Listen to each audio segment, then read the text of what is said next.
कल्पना कीजिए कि किसी इंसान की उम्र 104 वर्ष हो चुकी है और जिसने 30 साल से भी ज़्यादा का समय सिर्फ जेल में बिताया हो, उसको आज जेल से रिहाई मिल गई। यह कहानी है रसिक चंद्र मंडल की, जिन्हें 68 साल की बुजुर्ग अवस्था में जेल में जाना पड़ा और 104 वर्ष की अवस्था में उन्हें सुप्रीम कोर्ट में रिहाई मिली। तो चलिए जानते हैं रसिक मंडल की इस संघर्ष भरी कहानी को। रसिक मंडल का जन्म 1920 में पश्चिम बंगाल के मालदा जिले के एक छोटे से गांव में हुआ था। यह वह समय था जब हमारा देश अंग्रेज़ों का गुलाम था और हमारे फ्रीडम फाइटर अपने देश को आज़ाद करने के लिए अंग्रेज़ों से लोहा ले रहे थे। रसिक मंडल का सारा जीवन किसानी करने में बीता। वह एक साधारण व गरीब किसान था, लेकिन सन 1988 में उन पर दुखों का पहाड़ टूट पड़ा जब 9 नवंबर 1988 मणिकचंद पुलिस स्टेशन में एक मर्डर केस दर्ज हुआ। आरोप था कि रसिक मंडल ने झगड़े के दौरान एक व्यक्ति का मर्डर कर दिया। पुलिस ने 68 साल की उम्र में रसिक मंडल को गिरफ्तार कर जेल में डाल दिया और उन पर मुकदमा चला।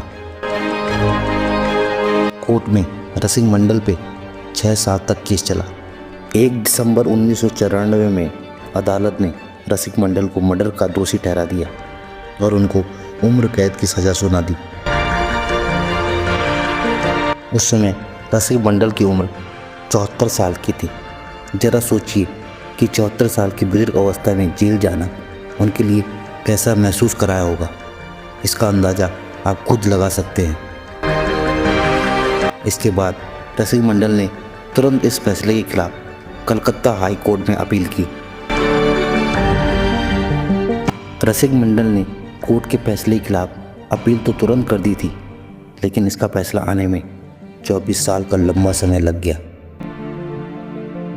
2018 में जब रसिक मंडल की उम्र 98 वर्ष की हो गई तो हाई कोर्ट ने उनकी इस अपील को खारिज कर दिया और सज़ा को बरकरार रखा। उस समय रसिक मंडल की उम्र और हालत दोनों खराब हो चुकी थी, जिसके लिए हाई कोर्ट ने रसिक मंडल को सुधार गृह में भेजने का फैसला किया। सुधार गृह में रसिक मंडल की उम्र और हालत को देखते हुए उनको स्पेशल ट्रीटमेंट दिया जा रहा था। कोर्ट ने रसिक मंडल को सुधार गृह में तो भेज दिया था, लेकिन कानूनी नियम के तहत उनको रिहाई मिल पाना बहुत ही मुश्किल था। इसके बाद साल 1920 में रसिक मंडल के बेटे ने सुप्रीम कोर्ट में याचिका दायर की, जिसमें उन्होंने कहा कि उनके पिता की उम्र 104 वर्ष की है, जो इस समय कई गंभीर बीमारियों से जूझ रहे हैं और वही चाहते हैं कि उनकी ज़िंदगी के आखिरी कुछ पल वो अपने बच्चों और परिवार के साथ बिताएं। उसके बाद सुप्रीम कोर्ट ने रसिक मंडल के बेटे की इस याचिका को 2021 में सुनवाई के लिए स्वीकार किया और पश्चिम बंगाल सरकार से रिपोर्ट मांगी। सरकार ने कोर्ट को बताया कि रसिक मंडल की सेहत स्थिर है और उनकी उम्र को देखकर उनको स्पेशल ट्रीटमेंट दिया जा रहा है। आखिरकार 29 नवंबर 2024 को सुप्रीम कोर्ट ने अपना फैसला सुनाई दिया। चीफ जस्टिस संजीव खन्ना और जस्टिस संजीव कुमार की बेंच ने रसिक मंडल को अंतरिम जमानत पर रिहा कर दिया।